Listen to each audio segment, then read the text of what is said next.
Jeez. All right. Got one coming in. Dear Castle Super Beast Males, I am a researcher in Canada who studies attraction to and relationships with fictional characters. Yeah. Someone You turned your goon into into nerd information. I'm researching. Someone posted on the Reddit a quote by Tetsuya Nomura about how he makes his characters attractive because of an experience with a classmate that said they wouldn't play a game with unattractive characters. That's right. I'm curious what your beliefs are about attractive characters in games. Do you enjoy them more? Are they attractive for you specifically, or do you consider them attractive broadly? Last but not least, do you agree with Tetsuya Nomura that unattractive characters are not worth playing as? From Connor Okay, Leshner, that's not what Nomura said. a That PhD is not student. what he said. That is not what he said. Yeah. However, I'll say this. I I sometimes feel like I would like that to be the character I'm playing as, but sometimes I don't. I want games where you do and don't get that. Cloud is one thing, but I don't want every single game I play to have every single character being like an 11 on 10. That gets kind of boring. It gets kind of stale, and if it's not an art style thing, anime wise, I do appreciate when someone puts the effort in, like Monster and 20th Century Boys and Pluto, to having characters that look like they're not necessarily all be shonen and be seinen. All right. Counterpoint. Now go tell a random amount of developers that they are the ones that should be making the ugly characters. Square Enix can make the pretty characters, but you guys make some uggos. I think if you're out there making uggos, though, you're probably somebody who enjoys uggos, and you're like, I'm gonna lovingly craft this uggo, right? Yeah. I think the Disco Elysium is full of really goofy looking people because you have an artist that loves making these storied faces, old lines and bullshit, and like that's all awesome too. I think you can also, you can go a Hades route where everyone's hot in a wildly different way, but whatever you choose, I just don't want it to always be the same thing. And so the Halo effect is real. People don't know about the Halo effect. The Halo effect is your propensity to overvalue the morality of somebody you find personally attractive. It is one of the most easily demonstrated effects. If you see a pretty girl do something morally questionable, you are more likely to give her the benefit of the doubt than if like a 95-year-old ugly grandma did it. It's just the way people work. Stab me, Steffi Bishi-sama. Right. People tend to like more attractive things, not even people or characters. Aesthetics is important to human taste. People like it. The problem you run into, like Woolie, you're pointing out, is that everything on the menu should be a cake because everybody likes cakes, right? Yes. Well, what if I want a pie? Well, go fuck yourself. This is a cake house. Yeah. I think at the end of the day, the average person can appreciate interesting, even if it's not like pretty aesthetic, but like attractive, like is so often like boiled down to like I would like to fuck on them. Right? Like there's two things that people ignore. One is people have weird tastes. Need I remind you that my wife is streaming a Warhammer 40K computer role-playing game tonight because she saw a picture of a robotic skeleton. You can't you can't possibly know what everybody's tastes are. Go talk to a girl who has Beauty and the Beast shit all over her backpack and see what she thinks about the human form of the beast at the end of that movie. And there's always a through line here. There's always a little tightrope walk between the art style's expression and like what the characters actually look like. If the art style is simplified enough, you're like, oh, these are barely human beings. Like the blobs in Azumanga Daioh are all just like these little cute girls in high school that are just, they're shapes. You know what I mean? There's the short one, and then the tall one, and the long one, and the one with the spikes. And you're like, yeah, you're just kind of shapes with emotions. Yeah. You know. So the taste thing is so like wild because like you'll see these fucking she's in the chat. How did that summon you? Anyway,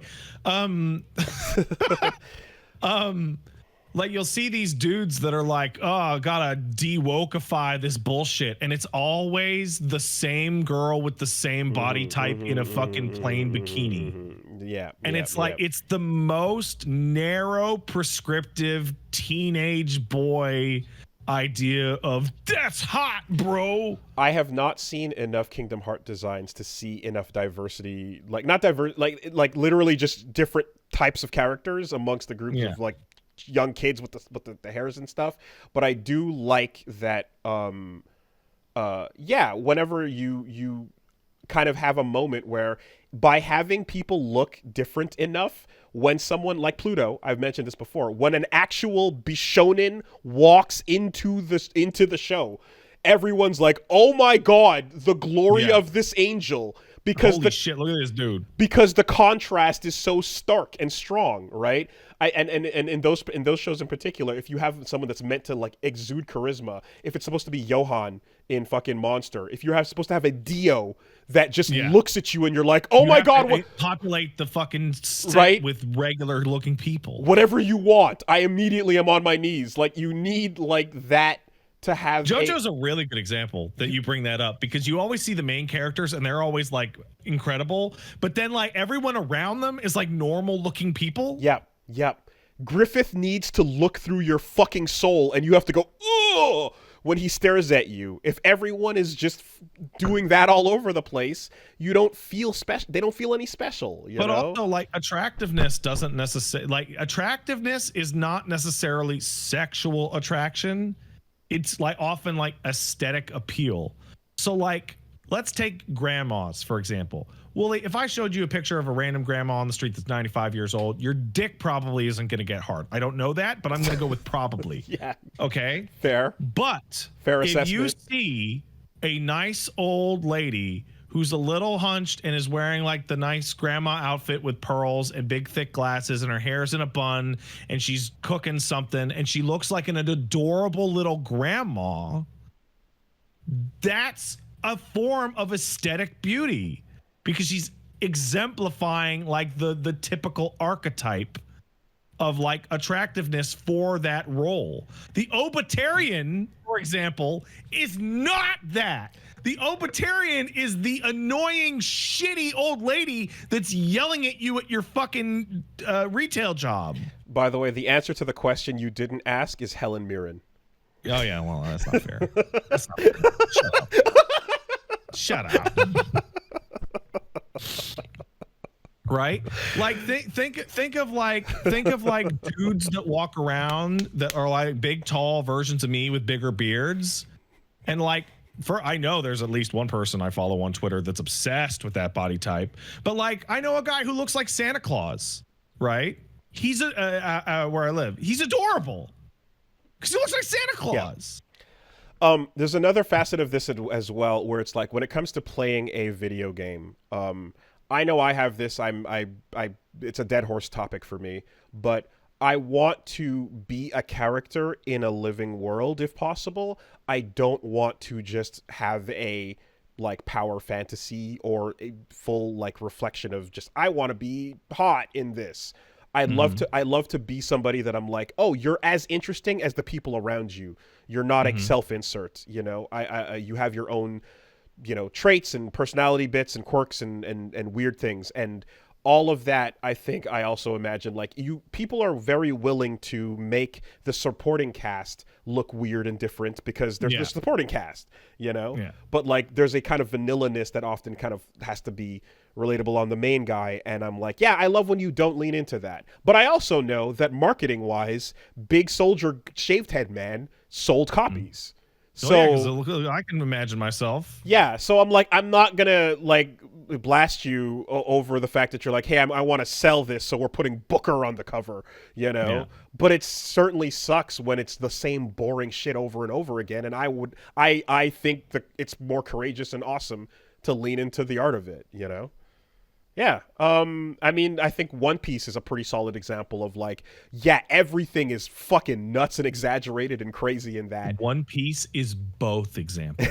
It Actually, lives and dies on those One lines. Piece is actually both examples of what we're talking about, because you have characters that are like Big Mom, who's like a fat, gigantic piece of shit, who's exaggerated out to the end, and then there's like, Oda, can you draw a sexy lady for us?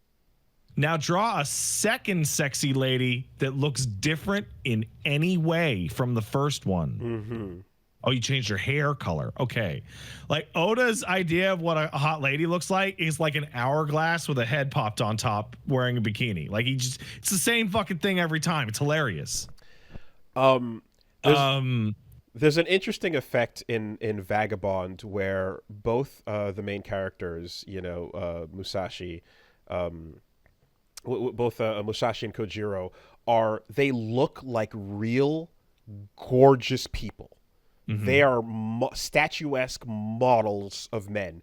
And in Slam Dunk as well, there's a lot of characters that are kind of like, similar to that thing.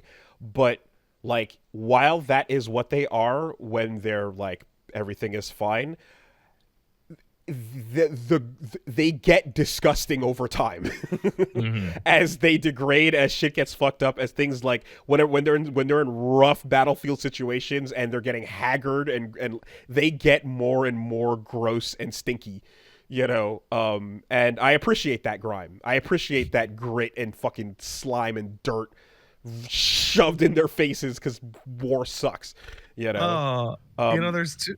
But yeah, I don't think it always needs to be a fucking super pretty character. I think it's interesting when it's not. There's two examples that came to mind while we were talking about this. One is Grappler Baki, in which you look at Yujiro, who's standing there. He's a very cool aesthetic character, and then you cut to that shot of him pushing his face through the glass. And it's the most deformed fucking nightmare freak shit ever. Like, just we're taking aesthetic characters and we're making them like repulsive. Like, it's fucking gross. Kengan Ashura, just the obsession with muscles. It's just yeah.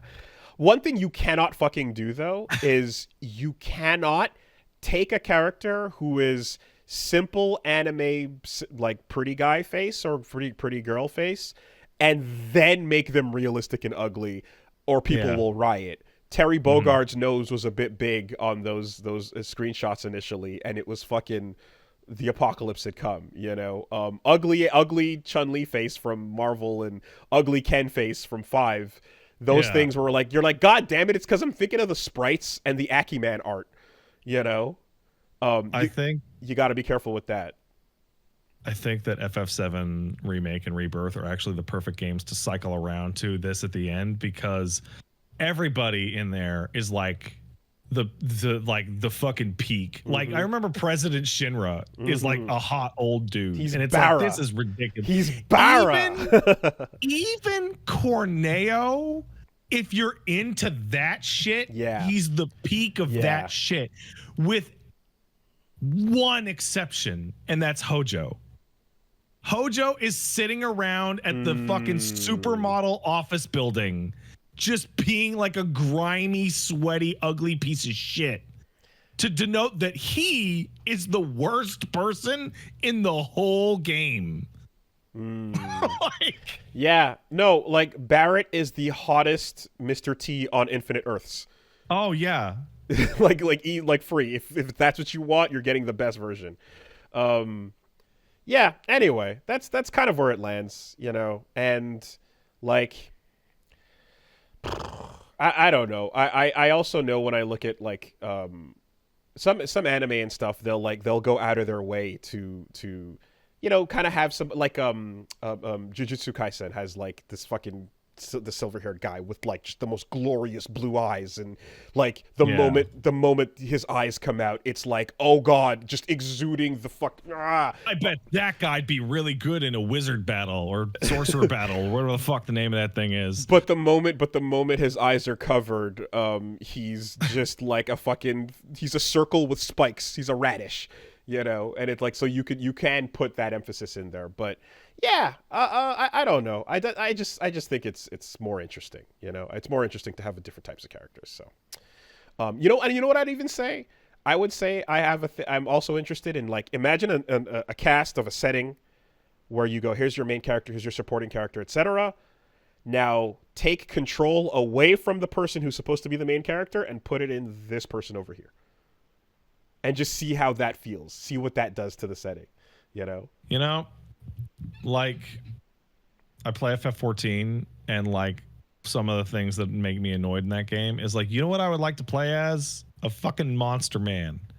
Like when I played World of Warcraft, I could play a troll or a fucking cow dude, a Tauren, or an undead freak. But every character in FF14 must be attractive. There are no non-attractive options except for like that one Aura face that's fucked up. But still. Yeah. I mean, shit, like even a little moment like fighting what is clearly a anime protagonist in Armored Core, right? You're like, oh, that's the spiky haired, like spunky black haired kid that's like who's running on his own OP music, you know, and you're like, you just fucking target eliminated. You know, even that moment, you know, without even seeing anyone's faces. Yeah, it's great.